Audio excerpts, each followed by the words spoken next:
meu nome é Bruce, e eu nunca imaginei que um vídeo aleatório do Instagram seria a coisa que acabaria com meu casamento. Ainda assim, lá estava eu, de pé no meu quarto, olhando para minha esposa quando lhe fiz uma pergunta simples. A toalha agarrada nas mãos dela de repente parecia a única coisa que a mantinha junta enquanto seu rosto ficava sem cor. Foi então que percebi que um pequeno experimento de redes sociais que eu tinha decidido tentar não ia terminar do jeito que eu esperava. Beatriz e eu já estávamos casados há muitos anos naquela altura. Estávamos longe de recém-casados. As borboletas já tinham se estabelecido há muito tempo em um conforto constante. Aquele tipo que vem após inúmeras manhãs tomando café e noites jantando juntos. Ainda buscamos as mãos um do outro no cinema. Ainda sentimos aquela faísca de felicidade quando o outro chegava do trabalho. Não era a paixão ardente de um romance, mas era genuína, constante e calorosa. Nossas rotinas eram previsíveis, mas familiares. Eu saía para o trabalho por volta das 8 horas da manhã, enquanto Beatriz ia para seu emprego na biblioteca local como pesquisadora. As noites eram para jantar, ler, TV ou pequenos projetos domésticos. Os fins de semana eram uma mistura de tarefas, encontros sociais e descanso. Não era emocionante ou aventureiro, mas funcionava. Parecia seguro. Era suficiente. Então, numa manhã, acordei com uma dor nas costas terrível. Fiquei em casa do trabalho, mas depois que Beatriz saiu, fiquei inquieto e decidi fazer algumas coisas. Trabalhar de casa parecia uma rebelião silenciosa contra a rotina normal, ao invés de visitar canteiros de obras ou encontrar clientes. Eu estava escondido no nosso quarto extra, lidando com planilhas e cronogramas de projetos. À tarde, meu cérebro estava exausto pelos números do orçamento que se recusavam a somar. Peguei meu telefone, abri o Instagram e comecei a rolar. Apenas alguns minutos de distração sem sentido. Foi então que me deparei com um reel que claramente tocou uma corda sensível para milhares de pessoas. O criador pediu aos espectadores para compartilharem como descobriram a infidelidade de um parceiro, e os comentários estavam transbordando. Eu deveria ter continuado rolando, mas não. Li comentário após comentário, atraído pela curiosidade. Algumas histórias eram ridículas e até engraçadas. Planos que deram errado, mal-entendidos que se tornaram cômicos. Outras eram histórias dolorosas de traição, coração partido e vidas destruídas. Pessoas descreveram todo tipo de descoberta, mensagens suspeitas, mentiras sobre onde estavam, contratação de investigadores particulares ou encontrando provas condenatórias por acaso. Algumas até compartilharam que uma pergunta direta e inesperada tinha forçado confissões que nunca imaginaram. Uma resposta, em particular, ficou comigo. Alguém explicou que tinha pego o parceiro perguntando uma questão direta do nada, como se já soubesse a verdade. Quanto tempo isso está acontecendo? Essa simples suposição aparentemente fez com que ela confessasse imediatamente, ao invés de negar. Achei fascinante como um truque psicológico tão simples poderia encurralar alguém. Funcionava invertendo o roteiro. Em vez de defender-se de uma acusação, a mente culpada entrava em pânico e assumia que o jogo tinha acabado. A princípio, era só curiosidade passageira. Mas, ao pensar nisso, comecei a me perguntar, e se eu perguntasse para Beatriz a mesma coisa? Quero deixar claro. Não tinha motivo para suspeitar dela, nenhum sinal, nenhuma bandeira vermelha, nenhuma prova de desonestidade. Não era sobre desconfiança. Era sobre testar a ideia, sobre ver se o método realmente funcionava. Mas quanto mais pensava nisso, mais tentador ficava.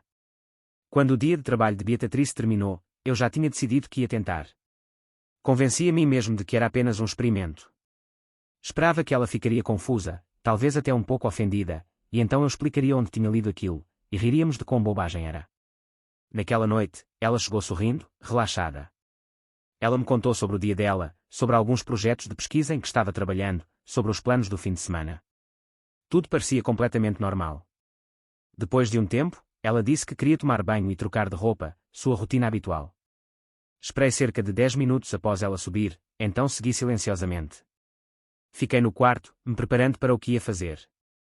O som da água correndo do banheiro me deu tempo para ensaiar a frase na cabeça. Ainda achava isso inofensivo, que não receberia nada além de uma reação de perplexidade. Quando o chuveiro parou, esperei. A porta se abriu. Beatriz saiu, envolta numa toalha, cabelo úmido, pele vermelha pelo vapor.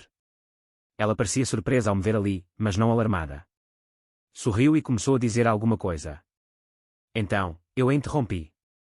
Olhei diretamente nos olhos dela, tentando manter a voz calma e certa, e perguntei, quanto tempo isso está acontecendo? O efeito foi imediato. O sorriso dela desapareceu. Ela congelou completamente. A cor saiu do rosto dela. Seus olhos arregalaram de medo. Eu fiquei ali, pasmo, ao perceber que aquilo não era a reação de alguém confuso ou ofendido. Era a reação de alguém pego em flagrante. Um segundo se alongou em silêncio. A expressão dela era pura pânico. Culpa estampada no rosto. Meu estômago caiu. Finalmente, quase num sussurro, ela disse: "Eu posso explicar." Essas palavras me atingiram mais forte do que qualquer coisa poderia ter feito. Era uma confirmação, uma prova de que o truque tinha funcionado e que a verdade era muito mais sombria do que eu jamais imaginei. A explicação dela saiu de uma vez só. Ela admitiu que tinha tido um caso. E não com qualquer pessoa, mas com Gregory, um homem que eu conhecia, um homem que considerei um amigo. Alguém casado, cuja esposa nós víamos frequentemente, que se sentava na nossa mesa de jantar, que ria com a gente como família. A traição era complexa e sufocante.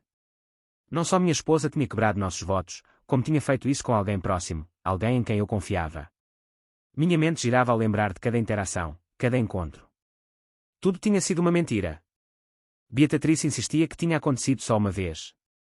Ela dizia que se arrependeu imediatamente. Que não significou nada, que ela ainda me amava e queria o nosso casamento. Mas eu não podia acreditar nela. Se ela podia me trair com alguém que ambos conhecíamos e esconder tudo sem falhas, como confiar numa única palavra que ela dizia agora? Os dias que se seguiram foram um inferno. Conversas curtas e agressivas. Refeições sem gosto, silêncio, sufocantes. Eu ficava acordado à noite, olhando para o teto, pensando se ela sonhava com ele. Pensando se cada toque, cada beijo tinha sido uma encenação, enquanto seu coração pertencia a outro lugar. O trabalho virou o único lugar onde eu podia respirar.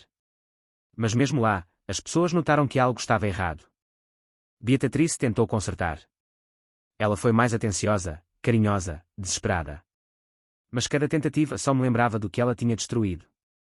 O calor e a confiança que tinham definido nosso casamento tinham sumido, substituídos por suspeita e distância. Depois de um mês, ela sugeriu terapia de casal. No começo, achei inútil. Como uma terapia poderia reconstruir uma confiança que foi destruída na essência? Mas, eventualmente, eu concordei. Não porque acreditasse que ia nos salvar, mas porque queria saber se tinha tentado tudo antes de desistir. A terapia foi brutal, mas reveladora. Beatriz admitiu que se sentia presa na rotina, que buscava excitação, validação, algo que achava que faltava. Ela expressou arrependimento, mas suas explicações também revelaram falhas no nosso relacionamento que eu não tinha percebido antes. Com o passar das semanas, porém, percebi a verdade. Eu não conseguia superar isso. Mesmo que ela nunca mais traísse, a suspeita sempre permaneceria. Cada noite até tarde, cada olhar distraído reabririam a ferida. E eu não podia viver assim. Finalmente, disse a ela as palavras que vinha pensando há meses. Eu não podia confiar nela novamente. Nosso casamento tinha acabado. O divórcio foi triste, mas civil. Dividimos as coisas de forma justa, evitamos amargura.